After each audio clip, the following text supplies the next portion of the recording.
होना यह चाहिए कि बच्चा जिस फील्ड में जाना चाहता है उस फील्ड को चुन ले, अच्छी लैंग्वेज का ज्ञान हो, मैथमेटिक्स का ज्ञान हो, साइंस का ज्ञान हो, और उसके बाद वो जीवन में लक्ष्य निर्धारित करके उसकी तरफ बढ़ता जाए तो देश भी और समाज भी सफलता की चरम सीमा पे पहुंच सकता है।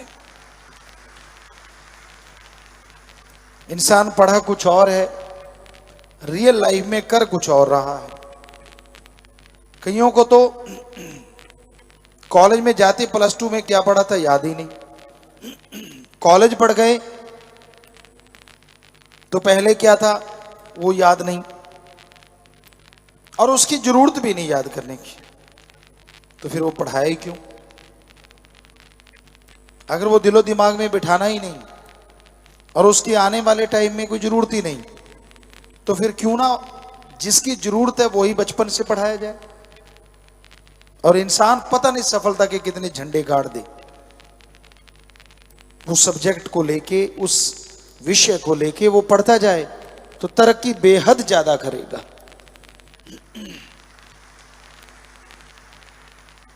ये होता था हमारे पुरातन काल में, जब हमारी साइंस ऐसी थी, साउंडलेस जहाज होते थे,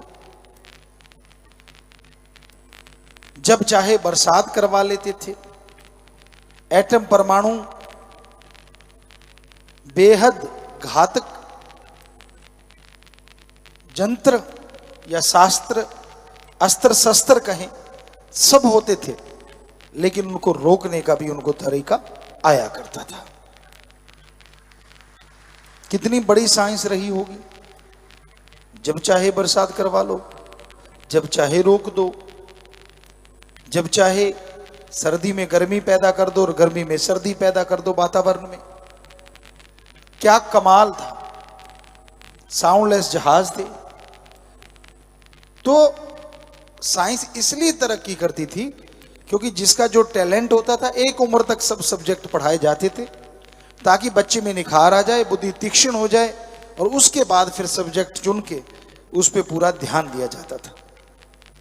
और कई बार तो शुरुआत में ऐसा था कि वो सब्जेक्ट शुरू से ही पढ़ाए जाते थे जो पूरी लाइफ में काम आने वाले हैं, और साथ में दूसरा ज्ञान करवा दिया जाता था। तो हम नहीं कहते कि आज की पढ़ाई गलत है, लेकिन पहले हमारे देश की, हमारी संस्कृति की जो पढ़ाई थी वो आज से बहुत ज़्यादा आगे थी, और बहुत ज़्यादा साइंस हमारी बड़ी थी, ये हम आपको गारंटी दे सकते हैं। एक ही गुरु राजा भी बनाता था, दुकानदार भी बनाता था, बिजनेसमैन भी बनाता था, मंत्री भी बनते थे, व्यापार भी होता था, और लेक्चरार भी होते थे। सब कुछ एक में इतने टैलेंट होते थे, तभी उसके शिष्यों में भी अनेक टैलेंट होते थे। अब एक एक ही सब्जेक्ट को बोझ समझ के पार कर रहा है, तो बच्चे भी तो बोझ समझ के ही पार करेंगे ना। तो आज के दौर में पढ़ाई का ये दूसरा असली पढ़ाई से हम दूर होते जा रहे हैं। हमारे धर्मों में पवित्र वेदों का पाठ कराया जाता था ताकि इंसान इंसान जरूर बने, शैतान ना बन जाए।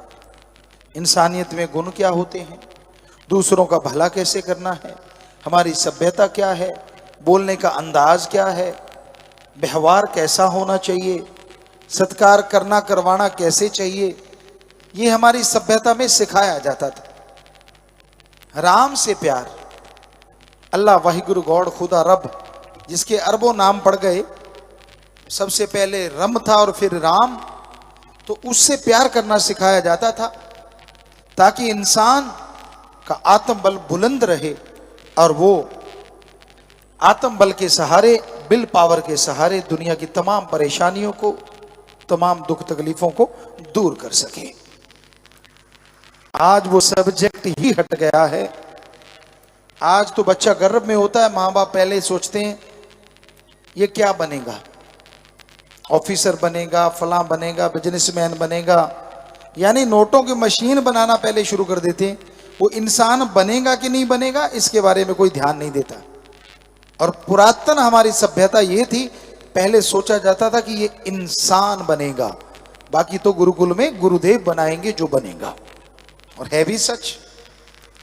अब जिस बच्चे की जिसमें रुचि है, मान लो एक धावक बनना चाहता है, दौड़ना चाहता है, और आप उसे पढ़ाई का कीड़ा बना के रख दिया, तो वो ना पढ़ पाता है और ना ही धावक बन पाता है और जिंदगी खत्म।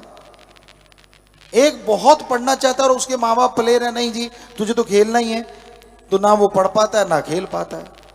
तो पहले जो गुरु जी हुआ करते, गुरुदेव, गुरुकुल में जो होते थे, वो टैलेंट को पहचानते थे, उस टैलेंट के अनुसार बच्चे को शिक्षा दी जाती थी कि ये शाहूकार, ये इंजीनियर, ये राजा के गुण रखता है। वो पहचान जाते थे सच्चे गुरु, चाहे वो चाणक्य का उदाहरण क्यों ना हो, बहुत सारे और भी उदाहरण हैं। तो हमारे सभ्यता में, हमारी संस्कृति में जो इन बच्चे की प्रतिभा के अनुसार उसको शिक्षा देते थे, और वो बच्चा पूरे देश में नाम रोशन करता था, आगे बढ़ जाता था। आज तो